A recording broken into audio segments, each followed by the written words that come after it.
Good afternoon and welcome to the February 3rd meeting of the Glendale Housing Authority. May we have roll call? Authority members Ajanian, Here. Garbetian, Here. Sakian, Here. Najarian, Here. Parazian, Brotman, Here. Chair Saturn. Here. And may we have your report? The agenda for February 3rd, 2026 regular meeting of the Glendale Housing Authority was posted on January 30th, 2026 on the bulletin board outside City Hall. And what's next?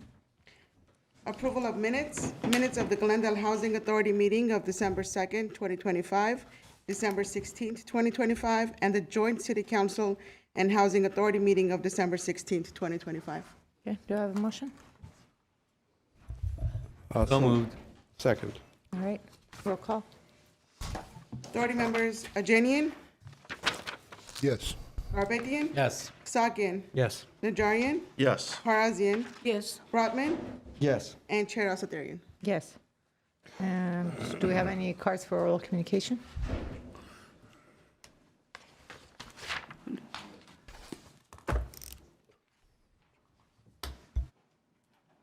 We have one card and no callers.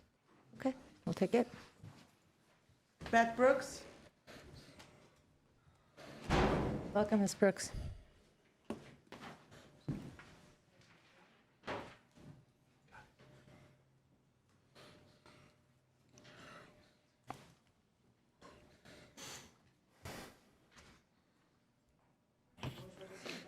This is the oral communication portion. Did Oh, you- okay. Did you want to speak on the agenda item or on the? Oh, so you approved the minutes already? Correct. I'm sorry, I came at 3 because I thought the meeting was at 3. And then I walked 2 dogs and then I walked back here by 4. So excuse me, I'm so sorry. I'll just talk on the agenda item then, and I'll let this go. Can we Thank you have- so much. Okay, thank you. All right. And we don't have anything on business agenda. Any staff or member comments? Okay, Well, we have a presentation. We have a presentation, yeah. where's the, Staff's going to provide us a report. presentation update on emergency housing voucher program. oh, I'm sorry, okay. Mr. Galanian? Yes, thank you. Housing Chair Sartian, members of the Housing Authority, members of City Council. I believe it was at the last Tuesday's council meeting that you had asked for a status update on the housing, emergency housing voucher program, especially in light of the funding cuts from the federal government administration. And today, you'll be presented with an update on the situation and the next step and what's available. With that, Irene Kasabian is going to present this item. Welcome. Good afternoon, Chair Asatrian and members of the Housing Authority. My name is Irina Kasabian, and I'm the Housing Supervisor for the Housing Division. I'm sure many of you have recently been hearing a lot about emergency housing voucher program and its premature funding depletion. We're here to provide an update and hopefully some clarity about the program status. The Emergency Housing Voucher Program was established in 2021 under the American Rescue Plan Act as a response to the severe housing instability created by the COVID-19 pandemic. Through this initiative, the Glendale Housing Authority received 225 vouchers. The program was designed to assist homeless households experiencing homelessness, those at risk of homelessness, and individuals or families fleeing domestic violence, sexual assault, stalking, or human trafficking. Initially, Glendale Housing Authority leased all 225 vouchers, but currently we still have 188 vouchers. Initial guidance indicated that emergency housing funds would remain available through September 30, 2030. This timeframe was intended to allow households sufficient stability to transition from homelessness or crisis situations into long-term housing security. However, the program's financial outlook has changed significantly. Despite the original 2030 funding horizon, current projections show that the Emergency Housing Voucher Program's funds will likely be depleted several years earlier in approximately 7 months, unless Congress provides additional appropriations, of course.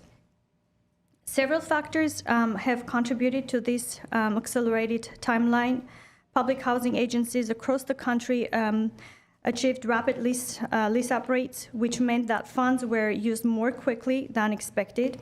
Additionally, rising rents and inflation over the past 4 years have increased the per-voucher subsidy cost, further straining the fixed funding pool that was designed to last nearly a decade. The earlier depletion of emergency housing voucher funding carries important consequences for tenants. Many families and individuals who were informed or assumed that their assistance would last until 2030 may now face uncertainty. Without renewal or replacement funding, these households will lose their rental assistance, placing them at risk of housing instability or homelessness once again. It was essential that Glendale Housing Authority communicated this reality clearly, and accordingly, letters were mailed out to the emergency housing voucher tenants and owners on January 5, 2026. There is a lot of misinformation circulating out there, and I would like to clarify that. Public housing agencies nationwide are experiencing similar challenges. Some of the larger agencies of those or those with diversified program funds, such as project-based vouchers, have the capability or capacity to absorb a portion of the emergency housing vouchers into their programs. For Glendale Housing Authority, the new funding outlook necessitates careful program and budget planning. Due to current Housing Choice Voucher Program funding constraints, the Glendale Housing Authority is not allowed to issue any new vouchers until an appropriate budget is adopted to support new vouchers. Staff does not anticipate added funding this coming fiscal year, nor the next, unfortunately. Thus, we're not in the financial position, nor are we recommending absorbing the emergency housing vouchers. I'll just cover. Question Sure. on that. How much annually are we talking about here? The coverage for emergency housing vouchers, I can say average allocation at this time for 188 households is about approximately 350,000. 350? Only housing assistance payments that are directly issued to the owners. Do they get more from that voucher? Yes, we also, in addition to that, we receive administrative fees. If that's no, what you're Question was asking. about the tenants. Do they receive What additional? about the residents? You're saying that unless we appropriate new funds to help cover, Right, there's no money available, correct? exactly. Okay, so I'm asking on an annual basis, the individuals that are impacted, what is the total amount that is spent or given to these households, 188 households? Is it 350? That's monthly. So if we Monthly. multiply by 12, that's how much the allocation is necessary to sustain these vouchers. That's $4.2 million. Presented on the PowerPoint. Okay, so $350 a month? 350,000 888. per month.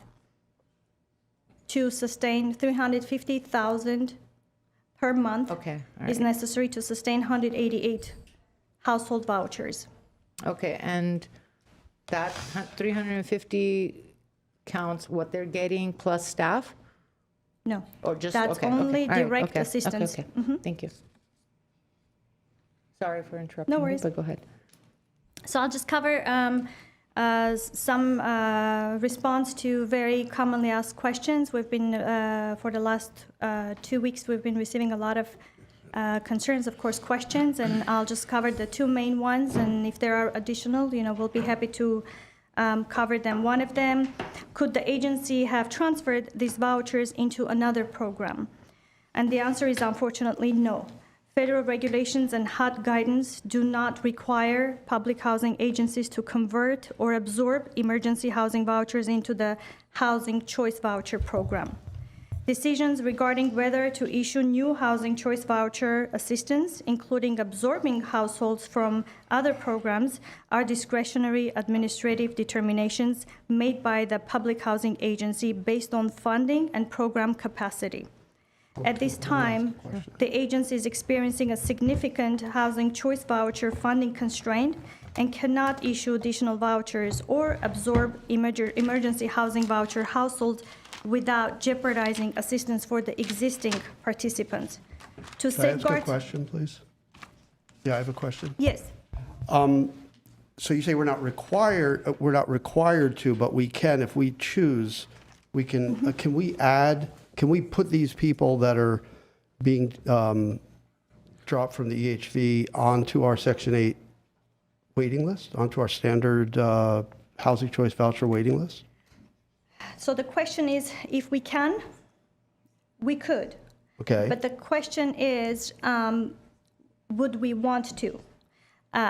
Our waiting list has been established in 2001, right, and currently we have approximately 1,000 families, households, waiting for over 25 years. right, So we have serious fairness and equity issue here.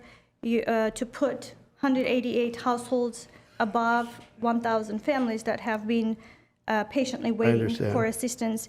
And one more important element to consider is that right now, as I mentioned a few times, the Housing Choice Voucher Program has budgeting Understood. constraint. So, and is anticipated to be in that condition for the next right. until right, the end I of know. 2027. So even if we put these 188 families on top of the current waiting list, all of them are going to wait until end of 2027.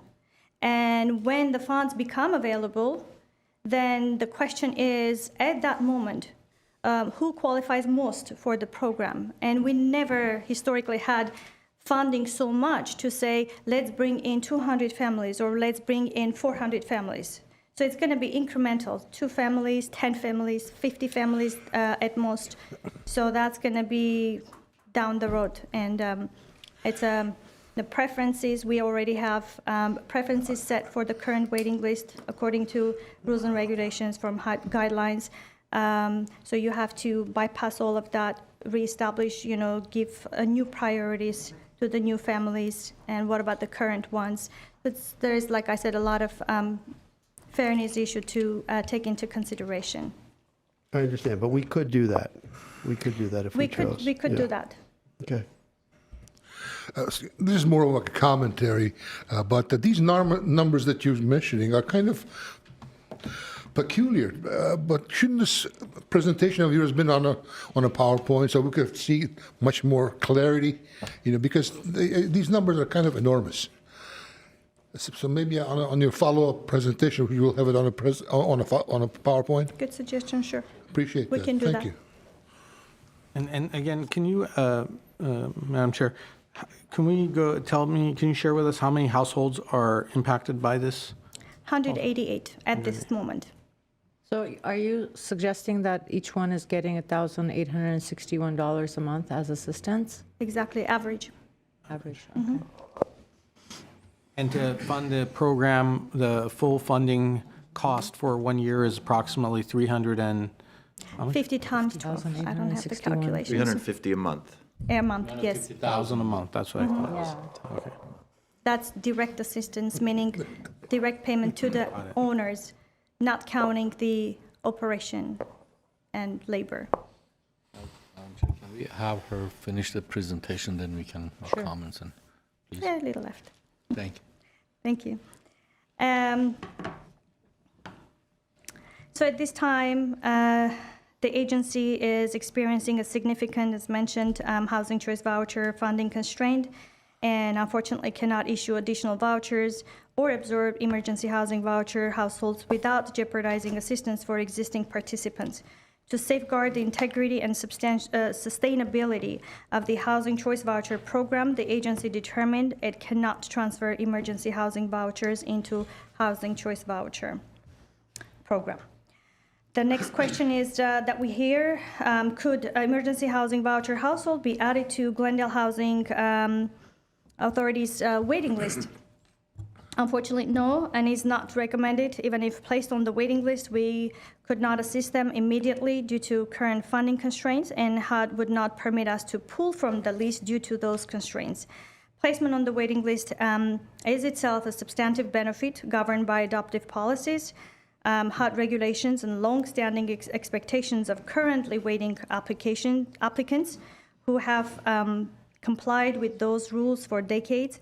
Glendale Housing Authority's waiting list has been closed since 2001 because demand has consistently exceeded available resources.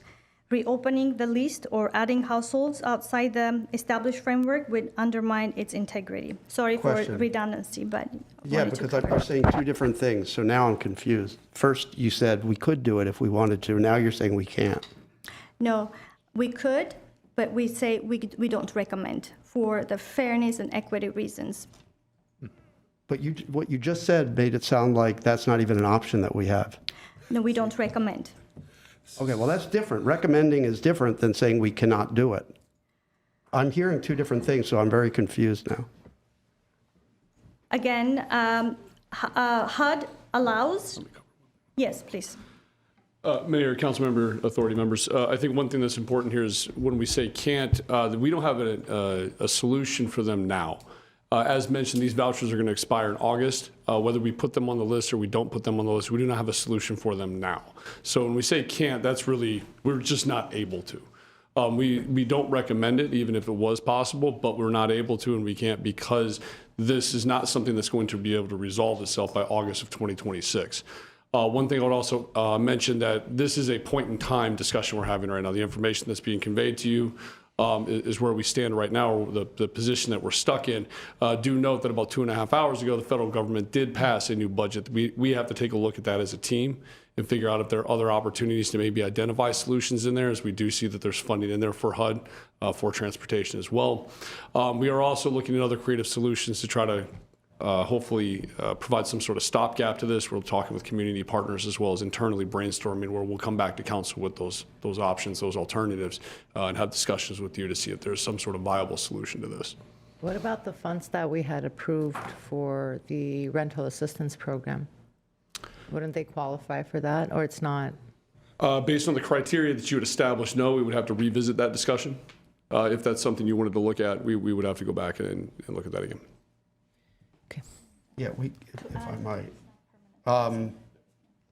So are you presenting some alternatives today? Or are you just telling us? No, not today. Today, I- we were just giving an update for essentially information disclosure to you and the public while we are continuing to try to develop some sort of alternatives here today. We know that there were a lot of questions, there were a lot of concerns, comments, both from this council and the public. So it's really more about providing information at this time and current status. We will return at a later date if we're able to identify solutions. Okay, Mr. City Manager, I thought you said we were hearing some alternatives today. Or you were being presented with some alternatives last week is what you told me. Correct. I wasn't presented with alternatives, like Mr. Calvert mentioned. They're still in the works. They're looking at different options.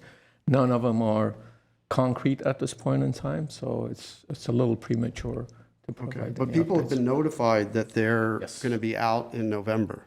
Is it November? August. August. Yes. So people are panicking. Yes. Understandably so. It's not a comfortable situation to say, we'll try to put our heads together and come up with something. I understand.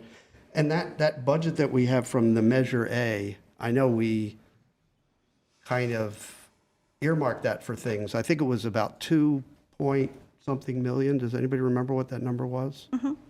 Yeah, 2.5 approximately 2.5, I understand. million? Now, what I know from that budget is it can't be used for permanent housing. It can only be used, I think, a maximum 6 months. Yes. But it could potentially be used to buy us a little time. Again, first of all, my understanding was a clean 2.5 million is not going to get to us. Approximately 1 million probably will get to us. That's something that we need to consider. And also, let's keep in mind 350,000 only direct expense that associated with this program. So 1 million would probably barely last 2 months, if that. Again, not counting the operations. Plus, that's not intended for permanent housing. So in other words, if we have then to think about preferences amongst 188 families, who's getting a priority to continue with this program temporarily. Councilmember Brotman, the program that we had initiated, we were looking at, what, $300 to $500 assistance that was going to go. It's nowhere near Not from that, no. the one that we approved was around that. The one that we're talking about today is $1,800, basically $70 Yes. to each family, which is Per a family. huge difference. What, 300, what? The rental assistance program that we approved for staff through Measure A funds and so forth are roughly $350 to $500, if I remember correctly, of assistance. It's not significant like this. So, yes. So let's back it up a little bit. This is funding through HUD that is being reduced. Is this a result of executive action or congressional action? Unfortunately, this was explained that it was pretty much miscalculation when the program initially was designed, as I covered until 2030. They miscalculated. Perhaps they didn't take into consideration rapid inflation and so on and so forth, and that 70,000 vouchers across nation would be leased up so quickly. So the funds were depleted much, much sooner than they anticipated. Okay. And this reduction is being applied to states nationwide? Exactly. It's not payback to California for getting into a contest with Donald Trump? No. And it's nothing we can go to our elected representatives and blame them for not providing the funding. We can always advocate. We never stop. But it's not their action. It's not No. that Congress decided No, to do this it. is It's all not federal. that Trump did an executive order that cut it. It's just a miscalculation in the administration. Okay. Initially, yes. Thank you. Couple of questions. When you said miscalculation, so it's the administration that made the miscalculation, basically. They didn't consider the increase in rents. And you also mentioned in the beginning of your presentation that these funds were spent rapidly. Did they give more vouchers than they were supposed to, some jurisdictions, or how did that work? So the initial allocation was 70,000 vouchers nationwide. And what I said is perhaps they didn't anticipate that 70,000 vouchers would lease up so quickly, so it would be incremental start to end 2030, and the allocated funds would be sufficient to wrap up and end the program in 2030. Unfortunately, that's where the miscalculation is, didn't happen. So just like us, many housing authorities leased up very quickly because the housing is very much in need. People succeeded to locate housing, and accordingly vouchers were utilized. So they didn't cut the budget. Basically, the budget that they allocated was not good, was not enough, and they went through it Exactly. before the 2030. Exactly. So, and as far as our residents go, that 188 families, when you say emergency housing vouchers, it's like, I remember we had a property that the owner came in and pulled permits and evicted everyone, paid them relocation fee or what have you, and that's what the emergency vouchers came to play to say, okay, we want the vouchers, but that is temporary, right? So you have 188 families consistently on this project, and if so, are they the same families? Because if they stay on the program for 3-4 years or 5 years, it's not an emergency voucher anymore. It's just kind of semi-permanent housing. Is it the same? Are they the same families, or it changes and we have budget for 188 families?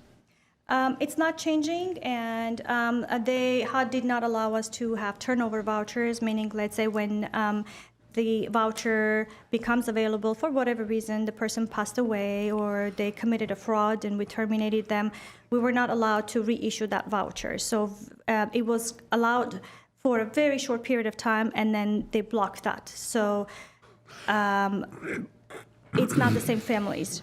I hope I'm understanding your question correctly, but the families that enter the program, they're just holding the vouchers. They're the same families.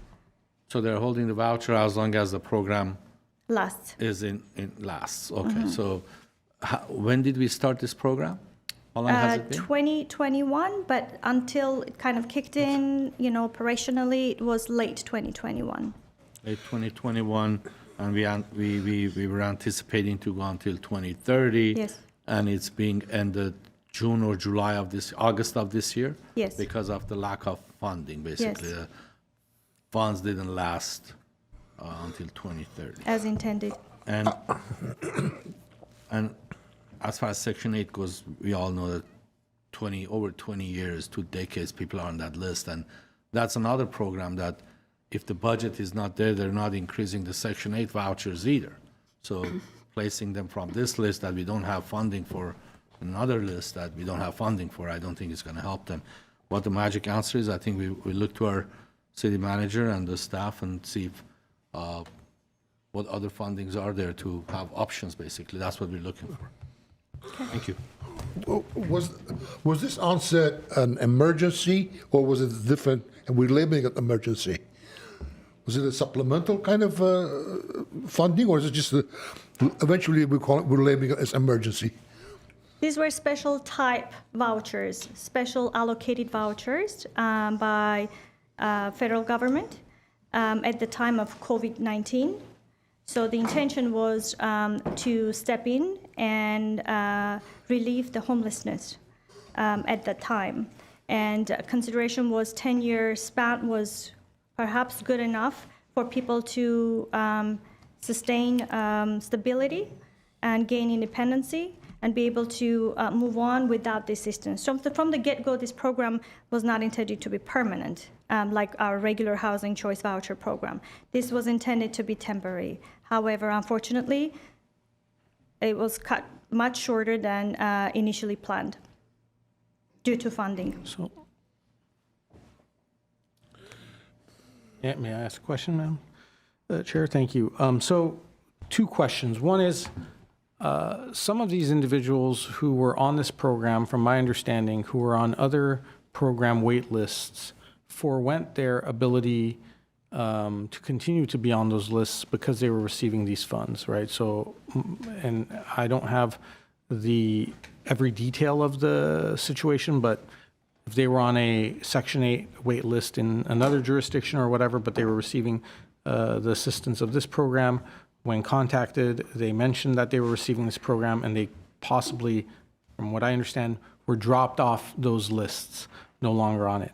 How do we address, have you heard of such cases? And if so, how can we address that? Because it's rather an unfortunate outcome if that is the case. And I'd like to know how we would potentially, as a council, as a housing authority, as staff, put our heads together to come up with some issues to address that. The second is, so it's hard for me to believe that this is a situation that's unique to Glendale if it was a national miscalculation on a national level. Do we know how many households are impacted by this similar situation in Burbank and in Pasadena? Yes. Do we know, well, what is that figure? So for Burbank, it's about 50 vouchers that they had or still have. And our understanding is that Burbank is not in financial constraints, and so the plan is to absorb them into their housing choice voucher program, even though consideration is that that will take them into shortfall. But that's what's happening there. As far as Pasadena, again, much less than what we have. It's about 85 vouchers versus ours 225. And the difference is that Pasadena has diverse programs, and with public housing agencies with diverse programs, the flexibility is out there, meaning it's much easier to shift and place people in different programs and relieve through that action. But with us, we are unique, we're small, and comparatively much more allocated emergency housing vouchers given when we only have housing choice voucher program. We don't have diversified programs.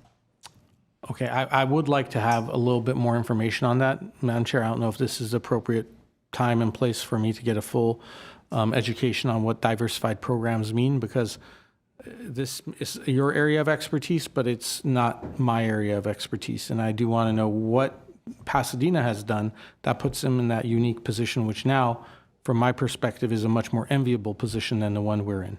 I've always felt that we have a much more robust assistance and affordable housing program here in the city of Glendale. So I'd like to know how those two are different.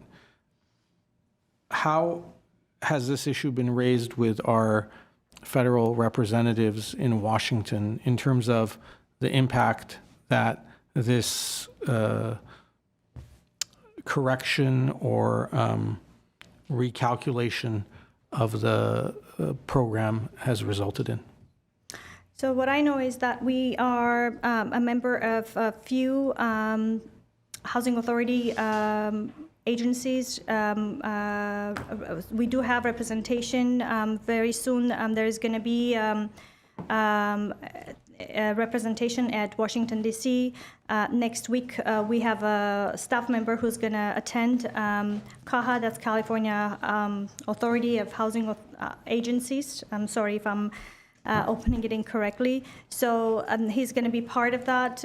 So, you know, the advocacy is out there and trying to vocalize the concern. So things are being done. So, and along with that, I suppose the next question is, who has been as severely impacted as we have? Who's in the same boat with us? Who can we work with? Where can we put pressure and impress upon our leadership in the nation's capital of this emergency situation? A lot of housing authorities. So that's what I can say. I mean, if you anyone- need specific housing authorities' names, maybe we Yes. can prepare and present it next time. Well, I think in anticipation of this trip to Washington, D.C., whoever's going, and I would ask whoever's going for the city manager's office to be directly involved in how this will roll out. I know it's just perhaps a conference or whatever it is, but this is an opportunity to go and advocate on behalf of our residents. Right. And I think that there will be strength in numbers. If we cannot, we need to identify what other agencies are in the same boat as us, and we need to take our case to those individuals who had made those allocations and then have clawed back these funds. If it's something, if we know who they are and if there are any jurisdictions with whom any of us here on the dais have relationships with, utilize us to reach out, talk to our counterparts in other cities, and also put us to task to contact our elected officials with a script to read out to them, you know, in person, on the phone, to convey this message of desperate need. This is, I believe, and I'm sure everyone here agrees, an all-hands-on-deck situation. Councilmember Kasakian, I think it might be worthwhile for us to also just reach out to the League of Sister Cities and Cal Cities for us to do a joint letter across the board with other cities as a sign-on. So I know those agencies that I mentioned, some of them have already drafted letters, and they're encouraging housing authorities to submit to their respective authorities.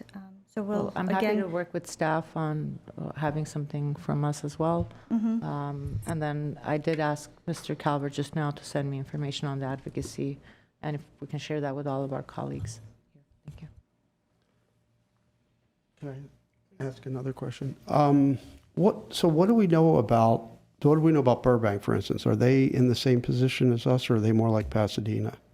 no, Burbank, as I said, they have housing choice vouchers availability. They're not in financial constraints. They're not in shortfall. And accordingly, given much less number of vouchers, they are able to absorb them into the regular housing choice voucher program. So they have surplus housing. How does that happen? I mean, I thought we've always, we've always had this long waiting list, and people are waiting for 20 years, and Burbank doesn't have that situation. Well, Strikes me as very unusual. what I can say is that if we don't have, that's a good thing. That means we are really proactively trying to pull people from the waiting list anytime that we have availability of the vouchers. And many times HUD reaches out to us that you're under list, you have to pull from the waiting list, and we are doing that. But because a lot of times, rental market, it's very hard to keep up with that, and also the payment standards, we are obligated to revisit our payment standards and update them. So that, again, increases the spending per voucher, and quite often, very quickly, we expend the fund, compared to what's given. So just because we are in red, so to say, doesn't necessarily mean it's the mismanagement. It's helping more people. Yeah, and I wasn't suggesting it's mismanagement. It's just puzzling how it would be so different. Okay. I mean, it seems like, one way or another, we're going to pay. We're either going to pay to get people back into housing, or we're going to pay through our homelessness programs, because people are going to be on the street. So I don't know how we get through this. Can we have you finish your presentation, and then we can take further questions from commissioners and council members? I'm sorry. Are you done with your I'm done. presentation? I'm Oh, done. you are, okay. The other question of the people who were forewent their placement on other cities' lists if they were informed, what is their situation now?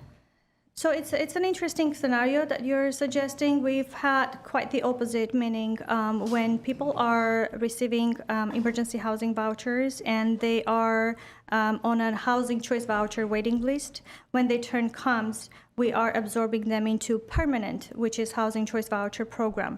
But if I understood you correctly, the opposite scenario, I'm not sure. I would need specific information about the tenant to look into it and see how that could be possible, because I would not imagine any housing official would recommend anyone to drop their permanent housing opportunity for something like emergency housing voucher, when it was clearly communicated from the beginning in the PIH notice that was published to absorb the vouchers if they are currently on the housing agency's waiting list.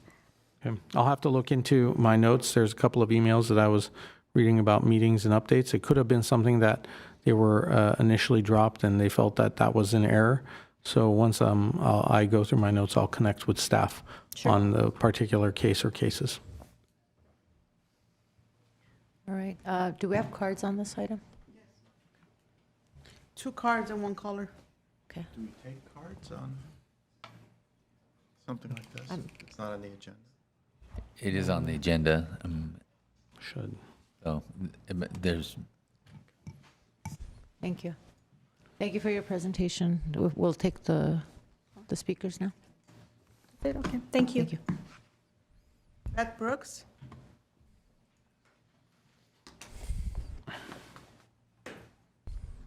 You have 3 minutes. I just wanted to get some facts straight, because I've been coming here for a year asking about rental assistance, but whenever there's an affordable housing development that's opening up, there are many thousands of people who apply for these apartments.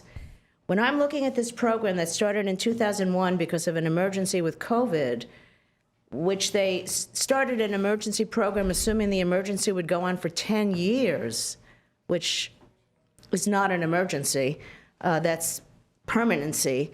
You're talking about a program that gives $1,861 per month to individuals for 10 years, but it's going to end in the summer. That's a lot of money, actually. I'm more for helping more people with less. That's what I believe. Because if you take 3 people at $1,861, they'd have $5,583 for a 3-bedroom. I mean, I'm old enough to remember when I grew up. Am I right? No, I'm not right. It's per house. It's per apartment. Oh, it's per apartment. So it's the apartment that gets the money, not the person that gets the money. The household gets the money, regardless of how big the household is. It's the same amount. I think we need some clarification from staff, but after Ms. Brooks is done, not take from her time. Yeah, I'm trying to understand. I'm just saying that,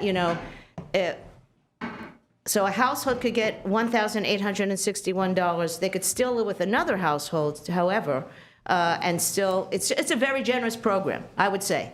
You know, I am for rental assistance, but when I see so many people suffering that are almost going to be homeless for $300 extra or $400 extra, like you have the rental assistance programs, and I see people on a program for 4 years who've gotten $1,861, it seems very unbalanced to me.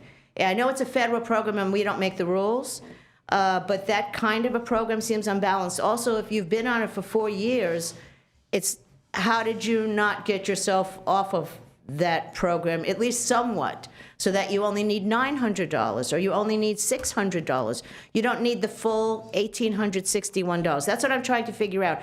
How do some people who, I don't want anybody homeless either. I mean, you know, obviously, I'm a low-income renter. I know what this is like, but I don't understand such a generous program for some people and nothing for other people, for the thousands of people who are applying for these affordable houses. So I know you're upset about this, but there are also many thousands of people who need help. Shouldn't it be a program where more people are helped with less? Because if you get less, at least you are motivated to get yourself off of assistance in some way, unless you're disabled or elderly. That's different. That's a whole different category. Those people need as much help as they can get. But if you're able-bodied, that's my understanding of this. Thank you. Carmen Cluse?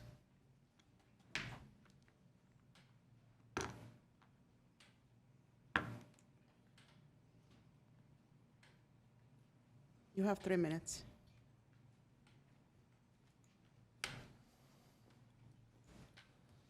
Good afternoon, everyone. I'm here because I am in the program with the emergency voucher. It's been a blessing. It's been a lot of help in my life.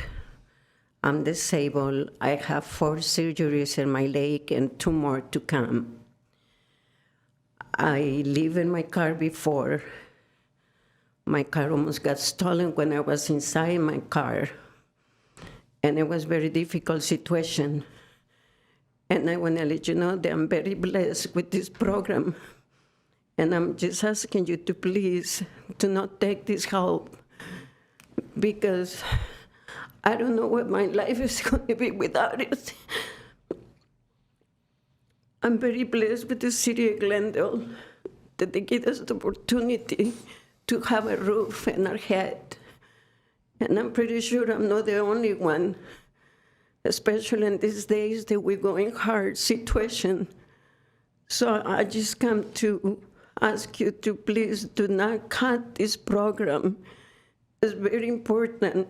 I cannot imagine what I'm going to do, especially being disabled. I'm being disabled for a couple of years now. And I just come to please you and say thank you for the help I already have received. But I really need the program because I cannot be in the street again. It's very hard, and being disabled, it makes it even harder. So I just want to say thank you, but please, I'm praying to God that this program don't get cut, because I don't know what my life is going to be. I don't have anybody in this. I'm sorry. I really need the program. Please don't cut it. Thank you.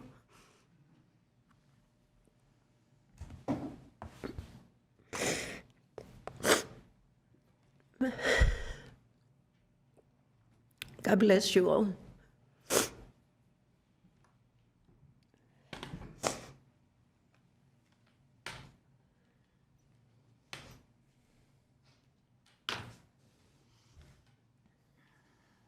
And the Fernando Roldan?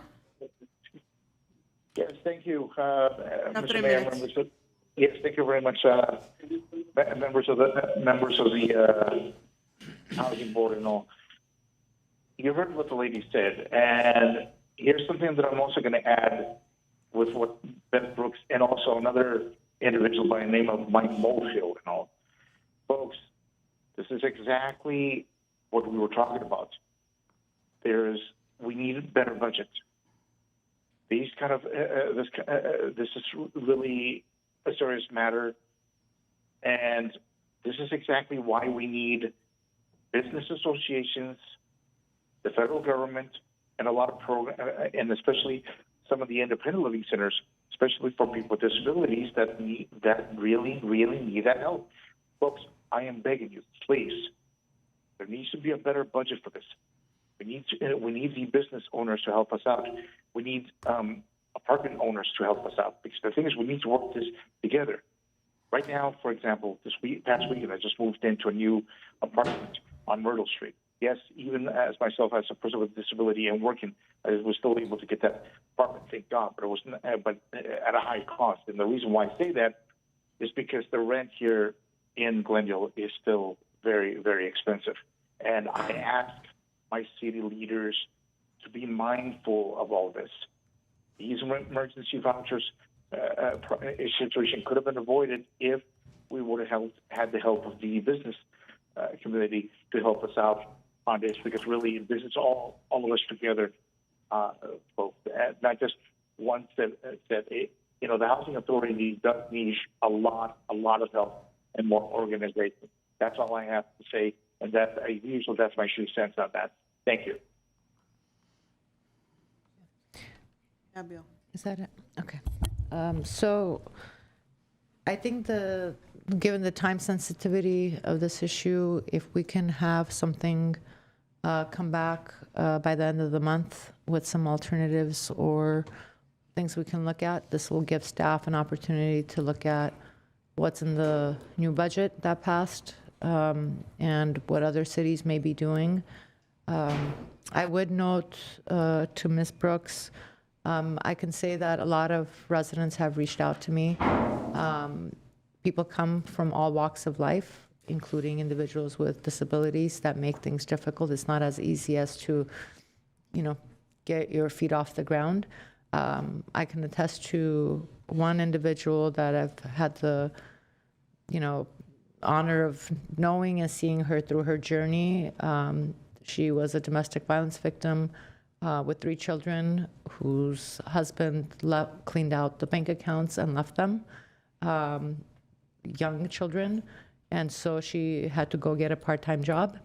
And you and I both know that as somebody that hasn't worked for many years because she was taking care of the children, the amounts that she's making just having a part-time job is nowhere near what she needs to be able to cover rent. And so yes, sometimes it is the $350 or $500. She has no other family to take care of her children, and childcare is very expensive. So, I think just hearing these stories and knowing the struggles of individuals, it's not a matter of just individuals that are somehow benefiting from a program, but there's so many limitations that life throws at us. And, some of us may be very fortunate with support systems that help us get off the ground, and then others don't have that. And so, I recognize we're talking about a huge chunk of money. I'm hoping this new budget has something in there that we can tap into. But I would like something to come back to the Housing Authority by the end of the month for us to continue this discussion. Can I ask one more question? Yes. Just one more question for staff. You mentioned what the monthly support payment for the EHV. How does that compare to the housing choice vouchers? Are they similar numbers, or is it a different payment standard? The payment standard is the same. However, average emergency housing vouchers monthly payments are about $1,800, and housing choice voucher is about $1,600. You may ask why. Yeah, I'm going to ask why. Yeah. Because up until January 2025, we had fair market. The payment standards were based on fair market rents, which means is that we had payment standards. One payment standard for all zip codes. But then starting January 1, 2025, now the payment standards are based on small area FMRs, which means each zip code has its own payment standard. And our housing agency adopted hold harmless policy, which means if for a particular zip code, the payment standard was lowered, we did not. We kept it at that until the family moved. And until January 1, 2025, the emergency housing voucher payment standards were much higher than the regular housing choice voucher program, and hence the differences. Okay, thank you. Any of my colleagues have any comments or questions, or? One last question. People who qualified for these vouchers, can you tell me, were there families, were there individuals, were there mostly homeless people, or at the verge of becoming homeless? Who qualified, because it says emergency voucher, so it has to be an emergency. Who qualified for it? So this program was established for 4 main categories: homeless, at risk of homelessness, recently homeless, and domestic violence victims. So any of these, however, the initial outreach and admission to the program was on the chronically homeless population. So, and therefore we closely collaborated with our continuum of care management and local nonprofits, homeless services programs, and we had to rely, and this is a directive from HUD again, to rely on their referral, because they are the best who know, the need of these individuals or families, and accordingly, based on those referrals, we vetted, we screened their eligibility according to regular housing choice voucher program. That didn't change that part. Only the referring process, that was different. Got it. Okay, thank you. One last question. This is more of an arbitrary question, and it kind of clarifies to me. In comparison with the Tri-Cities, Pasadena, Burbank, and Glendale, where does Glendale stand in for the vouchers? Where do they rank? You mean In comparison to number-wise? Pasadena and Burbank, yes. Number-wise? So Pasadena had 85 emergency housing vouchers, Burbank about 50, and Glendale 225. So this emergencies is a kind of significant number. Compared to them, yes. Thank you. All right, thank you so much. You're welcome. Is that it? Any new business? I think so, I think, Adjournment. okay. Do I have a motion to adjourn? So moved. Second. All right, we are adjourned. Thank you.